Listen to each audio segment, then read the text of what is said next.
gawan kayo. Kasi Kids! alam niyo naman po na, di ba, syempre, traffic, ganyan, syempre, stay ka. Minsan may nakakuha pa ng pictures, mga Grab driver, ganyan, na makikilala ka. Tapos yung mga nagde-deliver ng food. Tapos minsan yung mga nakasay sa jeep, picturean ka kasi nakikilala ka. Ang cute. May logo eh. May logo yung motor mo. Talaga.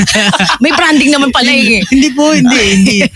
Hindi, Isa wala. Yan, nakilala po. Pero okay lang naman. Parang parte naman yun. Tsaka masaya mag-drive eh. Yeah. Tsaka mas mabilis kayo dadating sa destination. Mas masaya pa. I like how in the entire song we're talking about how kind of it's a little bit dreamier than your usual production. Kasi dati, di ba, gento, determinado. Okay ba? Yeah. Pero, iba talaga siya. Siguro pero iba siya. How did it come about? Yung rap style po kasi, I think siya, tsaka ako, parang medyo aggressive po yung parehas kami mag-rap. Tapos ito po, yung kanta to, talagang parang kumakanta ka lang, pero nag-rap ka din. So, ibang-iba rin po siya sa lahat ng mga na-release namin.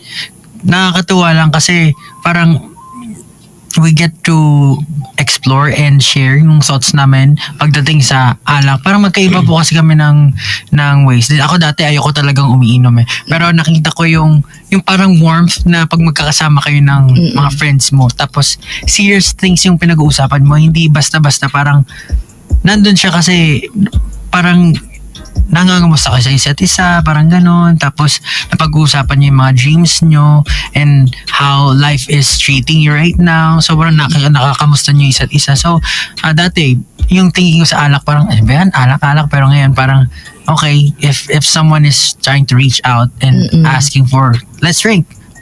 Go ako dyan, tara, punta tayo, usap tayo. Yun naman po yung thinking ko pagdating sa alak. Pero parang feeling ko ganyan din po siya. Ganun lang din po. Tuwing may okasyon lang. Ngayon po, puro work na lang. Work.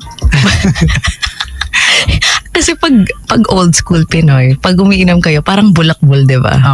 Yun yung parang mindset. So I like the shift of, we're doing it socially and it's like a bonding experience. Tapos mas masaya pag kumakanta rin. So may alak ba involved nung kinakanta to? Wala. Pandemic po yung walang mabilan. Pandemic po, bawal. Nakaban pala! As in, po yun, gitna ng pandemic. Wow! Kasi nung time po na yan, talagang wala kang magagawa eh. So, yung music, yan po. Doon ko rin po nagawa yung song na Ikako ng SB19. So, parang magkasunod po sila. So, naging productive kami ng Yun yung pinaka-productive niyo, right? Parang yun po yung nag-push. Wala kang choice eh.